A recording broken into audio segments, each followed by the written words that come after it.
Welcome back to the Arms Control Association 2026 annual meeting.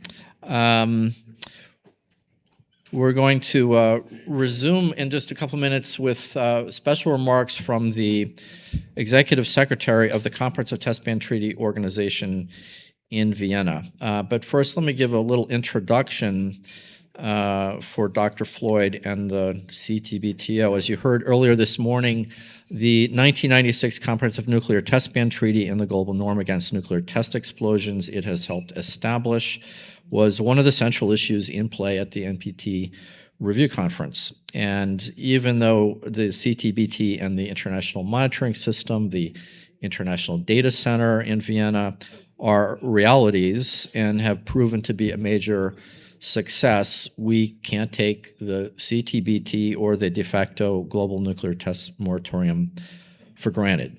The treaty's entry into force remains stymied by the inaction of what I call the 9 holdout states, the states that must ratify to trigger formal entry into force.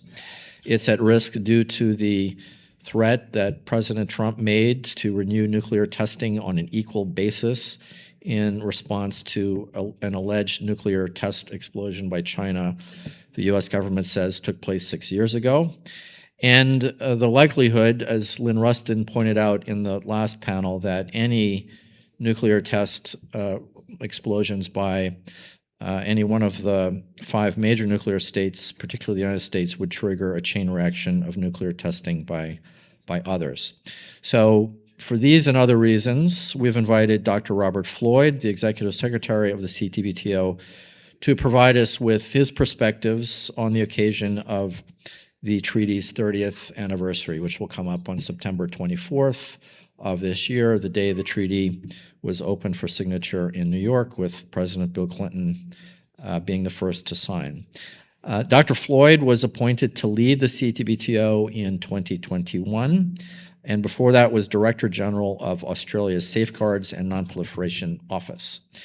He originally planned to join us in person, as did Ambassador Viet, by the way, but was not able to do so because of scheduling conflicts. So we have a recording of his remarks to show you right now. And if I could ask my team to begin Dr. Floyd's comments, we will go with that. Dear friends, I'm pleased to be able to join you today, albeit by video, and you can guess how much Tom and Daryl really wanted me to be there in person. This year is the Comprehensive Nuclear Test Ban Treaty's 30th birthday. 30 years since almost all the states of the world came together and said, enough is enough. I'm sure you're going to spend quite a bit of time today thinking about the 11th NPT review conference. No outcome document, a tense geopolitical backdrop, disappointment or frustration or concern. But let me start somewhere else. A moment when nuclear risk and rhetoric seemed to be at fever pitch. October 27, 1962. A day that started like any other day, but by many accounts, the day that the world came the closest yet to nuclear annihilation. You all know the stories, later declassified, about the sound judgment and more than a bit of luck in de-escalating the Cuban Missile Crisis. Nuclear risk had reached a truly unacceptable level. But what does this mean for the CTBT? Well, between 1945 and 1961, there'd already been almost 500 tests. Tests in the atmosphere, in the sea, on the land, underground. Around the world, there's anxiety and anger about political brinkmanship, the risk of an actual nuclear war. Minds get concentrated. We can't agree a ban of nuclear bombs. Let's at least stop nuclear weapon testing. 1 year later, the Partial Test Ban Treaty is signed in 1963.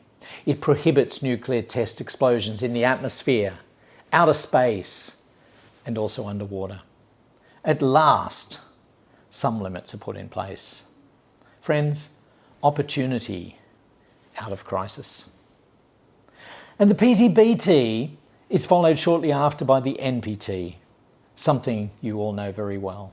The NPT negotiators, they couldn't agree a complete ban on testing, but the ambition is there in the preamble, to seek to achieve the discontinuance of all test explosions of nuclear weapons for all time, and to continue negotiations to that end. You hear that? Ending all tests, and for all time. Ambition is one thing, but delivering on ambition is something else. Testing continues at the dizzy rate of roughly 1 test per week. From 1968 all the way through to the end of the Cold War ending, 3 long decades passed. The politics remained challenging, the science kept evolving.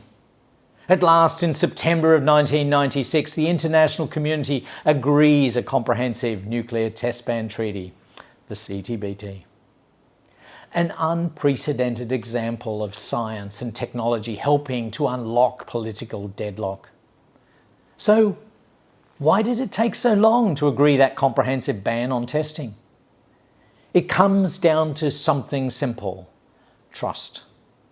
And the other side of trust, cheating.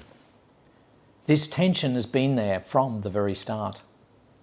How to tell the difference between a secret underground nuclear test in a remote part of the world and some sort of natural earth tremor? The answer eventually came from science. That's why at the heart of the CTBTO's work is the International Monitoring System and our International Data Centre with its impressive analytical capability.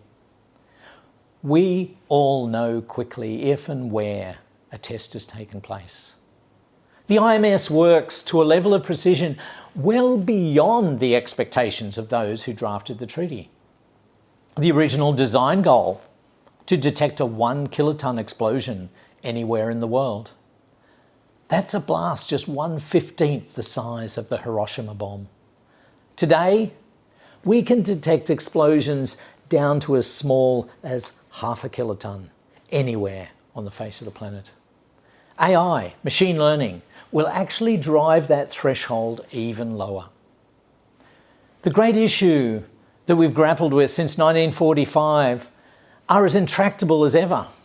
How to share the benefits of nuclear science while limiting the spread of nuclear weapons. How to move towards verifiable disarmament. How to build trust by squeezing out cheating. As the recent NPT review conference shows, there's no easy answers to these questions. But of course, that outcome doesn't diminish the important impact the NPT has on a daily basis. Access to nuclear applications and energy and security through safeguards.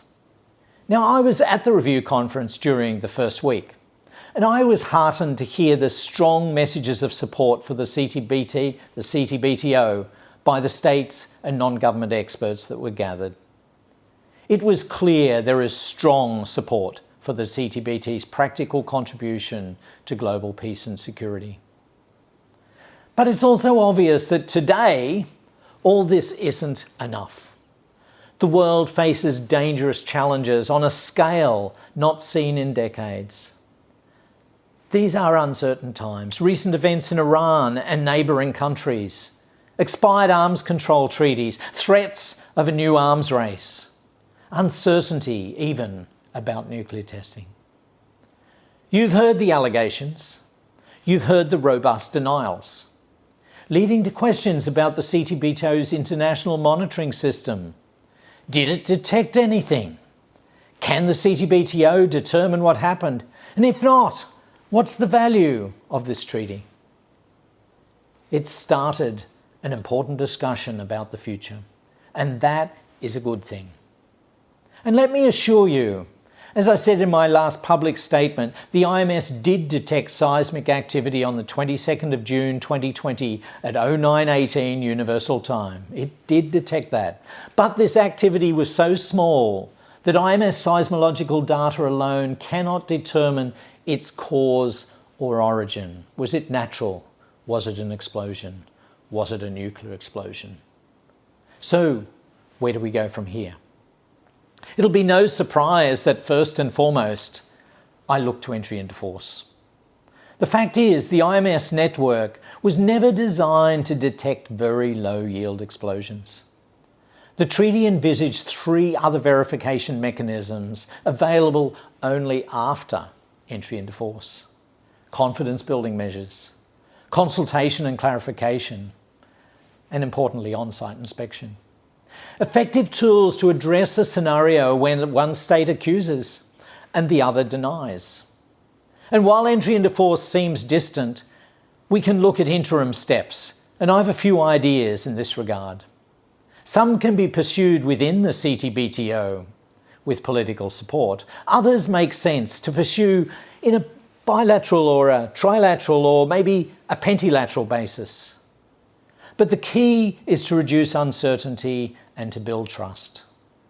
When I look back at the history of the CTBT, starting with the partial test ban treaty in 1963, I celebrate what has been achieved. Not because it was easy, but actually because it was hard. Born out of crisis and unacceptable uncertainty. So what can we do? Use the many new technological tools at our disposal to create new ways to deliver trust and transparency. And if we not acknowledge the challenge of detecting low-yield tests in the range of 0 to 500 tonnes, why not look for new ways to address this? Look to science and technology again to resolve the diplomatic challenges. In the CTBT's 30th anniversary year, I turn to you, non-governmental experts, officials from governments, international organisations, the media. We all have a part to play. And let's recognise the strong support expressed in New York. Let's be clear-eyed about the challenges that we face, and let's redouble our efforts. The CTBT shows just what can be done and what has to be done by bringing diplomacy and technology together. It's a treaty that works. Robust science, transparency, independent verification. Supported by the vast majority of countries on Earth. Friends, it's all there. I see opportunity in current uncertainty. I trust you do too. Thank you. Well, even though Dr. Floyd can't hear me say it, I mean, on behalf of the Arms Control Association, which has worked since it was established to realize the CTBT, I want to thank Dr. Floyd and his team in Vienna and elsewhere. Charles Oko from the CTBTO is here representing the CTBTO in New York for what they do to help detect and deter nuclear test explosions, prohibited nuclear test explosions every day. But as Rob Floyd said, we need to keep finding new ways to reinforce the CTBT, to build confidence in the regime. And one thing I would just note, following on to the discussion we had earlier this morning about the NPT Review Conference, we, the Arms Control Association, and other civil society representatives who spoke about the CTBT at the conference, look forward to helping advance an idea that was embraced by the United States, the UK, and France on technical discussions for voluntary confidence-building measures to ensure that ongoing activities at the former nuclear test sites in the United States, Russia, and China are indeed compliant with the Zero-Yield Comprehensive Test Ban Treaty. And even though the conference as a whole did not endorse that idea, didn't endorse anything because there was not consensus, there was that P3 joint statement that endorsed that idea. And so that's something to build on and to pursue to try to make sure that going forward in the future, all states are meeting their CTBT obligations, including the United States, which is a signatory and has legal obligations to the treaty.